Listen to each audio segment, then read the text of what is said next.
বাংলা টাকায় ২১০০ টাকা দিয়ে আনারসটা খেলাম। তারপর আমি তো পর্তুগাল চলে আসলাম। পর্তুগালে ইতিমধ্যে আমি ২-৩ দিন ঘুরে ফেলছি। ঘুরে যাওয়ার সময় আমি যে উবারে বা বোল্টে উঠছিলাম, তো ড্রাইভারটা বলতেছিল যে আপনাদের এখানে মুসলিম একটা খাবারের দোকান আছে, কাবাবটা অনেক মজা হয়, ওদের কাবাবগুলো আপনারা ট্রাই করতে পারেন। তো আজকে যেহেতু ফ্রাইডে, আর ফ্রাইডে আমার কাছে অলওয়েজ একটু স্পেশালি হয়। তো আমি ভাবলাম, আমি যে হোটেলটা উঠছি হোটেলের খুবই কাছে ছিল, খালি রোডটা ক্রস করলেই ওই দোকানটা। তো আমি হচ্ছে আজকে হ্যাভি কোনো ফুড খাবো না, আমি রাতে হচ্ছে দেখি হ্যাভি ডিনার একটা করব। তাই আমি চলে গেলাম দেরি না করে সেই ওনার সাজেস্ট অনুযায়ী সেই ডোনার কাবাব খেতে। ওটার নাম ছিল জহির কাবাব। এটা পর্তুগালের খুবই ফেমাস, ওদের অনেকগুলো ব্রাঞ্চেস আছে। আর স্পেশালি এটা পোল্যান্ডে ওদের 18টা শাখা আছে আমি যতটুকু জানি। তার মধ্যে তারা পর্তুগালেও অনেকগুলা করছে। তো আমি দেরি না করে, এটা সম্পূর্ণ হালাল, আমি জহির কাবাবে চলে আসলাম। এটা হালাল। আর ওদের খাবার মানে কাবাবগুলো অথেন্টিক অ্যান্ড অনেক মজা হয়। তো আমিও চলে আসলাম জহির কাবাবে। আর আমার ওদের পুরা লুকটা আমার অনেক ভালো লাগছে, দেখে দেখে আমার বাংলাদেশের একটা ফিল চলে আসছে। পর্তুগালের অনেক জিনিসই বাংলাদেশের একটা ফিল পাওয়া যায়। তারপর দেরি না করে ঝটপট আমি অর্ডার করে ফেলছি। আর এর মধ্যে আমার কাবাব ছিল, ফ্রাইস ছিল, চিকেন ছিল, অনেক মজা ছিল ওদের খাবারগুলো, আর খুবই রিজনেবল ছিল। মাত্র 14 ইউরো দিয়ে আমি এগুলো সব খাবার খেতে পারছি। তারপর আমি বোল্ট নিয়ে চলে গেলাম পর্তুগালের মেইন সিটি সেন্টার লিসবন, যেটা লিসবনে। আমি বর্তমানে লিসবনে আছি, এটা হচ্ছে পর্তুগালের সিটি। আর তার মধ্যে লিসবন, এখানে হচ্ছে দুপুর তখন 5টা বাজে, 4টা কি 5টা, এটা পর্তুগাল বা ইউরোপের জন্য দুপুরই হয়। তো এই টাইমে হচ্ছে আমি এদিকে চলে আসি, একটু হাঁটতেছিলাম, ঘুরতেছিলাম বিচ সাইডগুলা। আর পর্তুগাল পুরাটা জুড়ে অনেক বিচ, প্রত্যেকটা বিচ অনেক সুন্দর। কোনটা রেখে আমি কোনটার কথা বলবো। তো আমি লিসবনের এখানে যে মেন অ্যাট্রাক্ট, ট্যুরিস্টরা অনেক এখানে পিকচার তুলতেছিল, ভিডিও করতেছিল, তা আমিও এটা দেখার জন্য চলে আসলাম। আর এটা এখানে ছবি তোলার জন্য বড় বড় লাইন লাগায় রাখে। তো আমি ভাবলাম যে এত বড় লাইন, তাহলে আজকে হচ্ছে ছবি তুলবো না, কিন্তু আমি ভিডিও ক্লিপ নিব আর পুরাটা ঘুরবো। আমার মেইন কথা ছিল যে আমি যেহেতু আজকে ফ্রি, আমি আজকে ঘুরবো। আমি ঘোরার জন্য গেছি, আর হচ্ছে আমার কিছু কাজ ছিল, যার জন্য আমার পর্তুগালে মেইনলি যাওয়া। আর পর্তুগাল নিয়ে আমার অনেক ব্যাড এক্সপিরিয়েন্স ছিল। সবাই বলতেছিল পর্তুগাল মাছের বাজার অমুক তমুক, বাট আমার কাছে ট্রাস্ট মি, পর্তুগাল অনেক ভাল লাগছে। আমার কাছে পর্তুগাল অনেক সুন্দর, অনেক বিচ আছে। তারপর আমি লিসবনের সিটি সেন্টার দিয়ে রসিও বলে এই বিচগুলা, এই সমুদ্রগুলা ঘুরতেছিলাম, সাইড দিয়ে হেঁটে হেঁটে যাচ্ছিলাম। সমুদ্র তো মানুষকে অনেক টানে, মানে আমি কী বলবো, সমুদ্র অ্যান্ড পাহাড় এত সুন্দর, যত না সুন্দর ততই হচ্ছে বিপদ, বাট তাও আমাদের ভাল লাগে। সমুদ্র কেন জানি অন্যরকম একটা সৌন্দর্য, মানে মনটা টেনে টেনে নেয়। আর নেদারল্যান্ড আসার পর থেকে তেমন আমি সমুদ্রের কাছে যেতে পারি নাই, ওরকম করে টাইম স্পেন্ড করতে পারি নাই, বসতে পারি নাই। তো সমুদ্র দিয়ে যাওয়ার ওখানে স্টল টাইপের ছিল, যাওয়ার সময় এই আনারসগুলো বিক্রি করতেছিল। যেহেতু আমি নন অ্যালকোহল, আমি হচ্ছে অ্যালকোহল কোনো ড্রিঙ্কস নিব না, তাই আমি এই জুসটা নিছিলাম। এই জুসের দাম ছিল 15 ইউরো, যেটা বাংলাদেশি টাকায় 2100 টাকা। মানে চিন্তা করা যায় কি পরিমাণ দাম। আর যদি আমরা অ্যালকোহল খেতাম তাহলে তো 1-2 ইউরোতেই জিনিস পাওয়া যায়, 3 ইউরোতে। যাই হোক, অবশ্যই আমরা আল্লাহকে ভয় করি, আর আমরা হচ্ছে যেহেতু মুসলিম, আমরা সম্পূর্ণ হালালটাই খাওয়ার চেষ্টা করি। তো আমি এই আনারসটা নিলাম, বিচের সাইডে বসে বসে খেলাম, আমার কাছে অনেক ভালো লাগছে। কিন্তু টু মাচ এক্সপেন্সিভ আমি বলবো। 2100 ইউরো দিয়ে একটা আনারসের জুস বিচ সাইডে বসে, কী আর বলবো। যাই হোক, শখের তোলা 80 টাকা, তো শখ করছি, এখন আর কি করার। আর ইউরোপের থাকা নিয়ে কথা, এখানে তো জিনিসপত্রের দাম কম বেশ আছেই।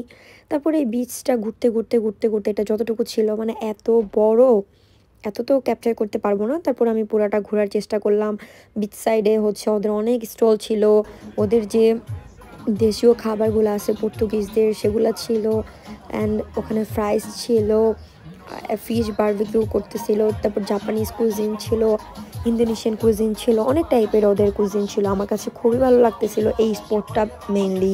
আর যেহেতু ফ্রাইডে ছিল, তুলনামূলকভাবে ফ্রাইডে স্যাটারডে সানডে ওদের রাশ বেশি হয়, কারণ ট্যুরিস্ট আসে। আর স্যাটারডে সানডে তো সব জায়গাতেই একটা অফ থাকে, উইকেন্ড পায় ওরা।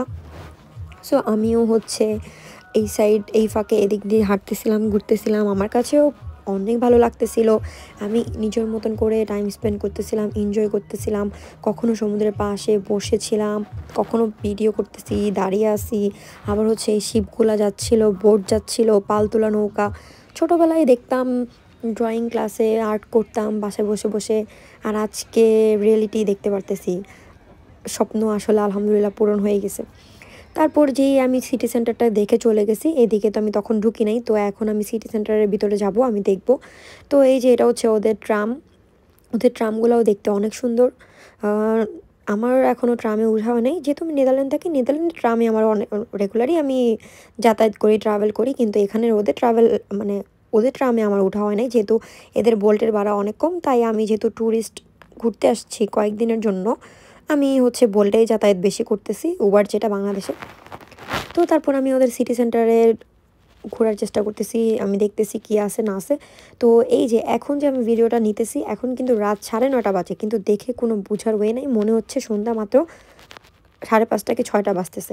এখন রাত 9:30 বাজে, এখনও সূর্য ডুবে নাই, প্লাস রাত হয় নাই। আমি পুরোটা এখন 9:30 বাজে, ওদের দোকানগুলো ক্লোজ করে দিবে 10টার দিকেই।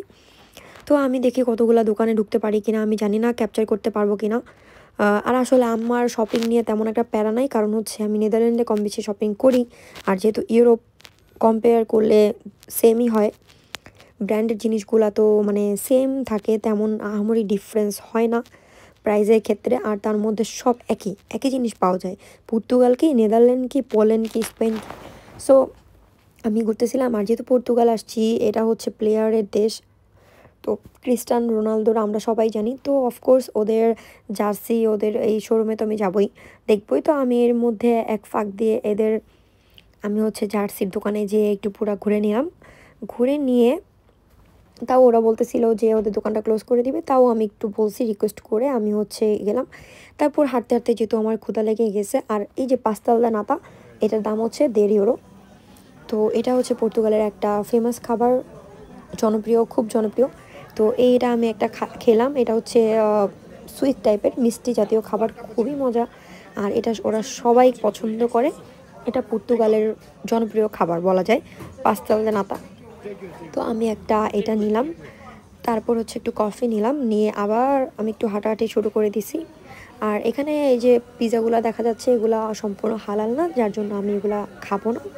আর হ্যাঁ, খাবারের কথা যদি আমি বলি, নেদারল্যান্ড থেকে পর্তুগালে অনেকটা কম্পেয়ার করলে হচ্ছে রিজনেবল, ওদের ইনকাম রিজনেবল, ইনকাম যেরকম খাবারের দামও সেরকম।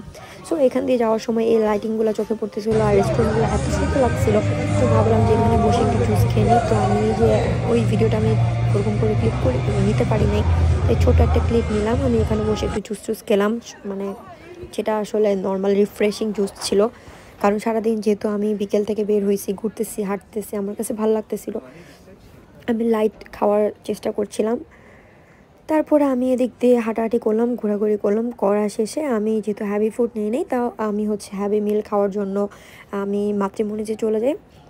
ওখানে হচ্ছে আমি একটা দোকানে হ্যাভি মিল খাবো, আমি চুজ করে রাখছিলাম যে আজকে কী কী খাবো।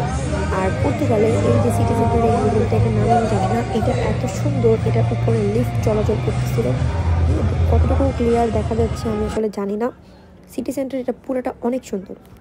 তারপরে মাতৃমণিতে চলে আসি, আসার পর ফুড লাভার না ফুড কোর্ট একটা দোকান ছিল, এদের দোকানটা খুবই মানে এদের খাবারগুলা আলহামদুলিল্লাহ খুবই ভালো। তো এখানে আমি নিহারি গোস্ত নিছি, ডাল নিছি, কালাবুনা নিছি, তারপর নান নিছি, তারপর একটু রাইস নিলাম, নিয়ে এটা ট্রাই করলাম। এদের খাবারটা মানে খুবই মজা, খুবই মজাদার এদের খাবার। তারপরে আমি হচ্ছে সব কিছু একটু একটু করে ট্রাই করতেছিলাম, আমরা যদি অনেকজন ছিলাম অনেক বাংলাদেশ। তারপর এখানে ওদের সুইটসের আইটেম ছিল, যেহেতু নেদারল্যান্ডে একদমই মিষ্টির দোকান নাই, মিষ্টি মানে আমরা পাই না, তো অফকোর্স আমি যেহেতু এখানে আসছি, মিষ্টি তো খাওয়া মিস হবে না আমার, আমি তো সুইটস লাভার, আমার ডেজার্ট অনেক পছন্দ। তারপর আমি মিষ্টি খাইলাম, তারপর হচ্ছে আমি এই দইটাও নিলাম, এটা খেতে খেতে বের হয়ে পড়ছি। এভাবে আজকে আমি সারাটা দিন ঘুরলাম, আমার কাছে খুবই ভালো লাগছে, আর দইটা অনেক মজা ছিল, মিষ্টি দই বলে কথা, সেরা।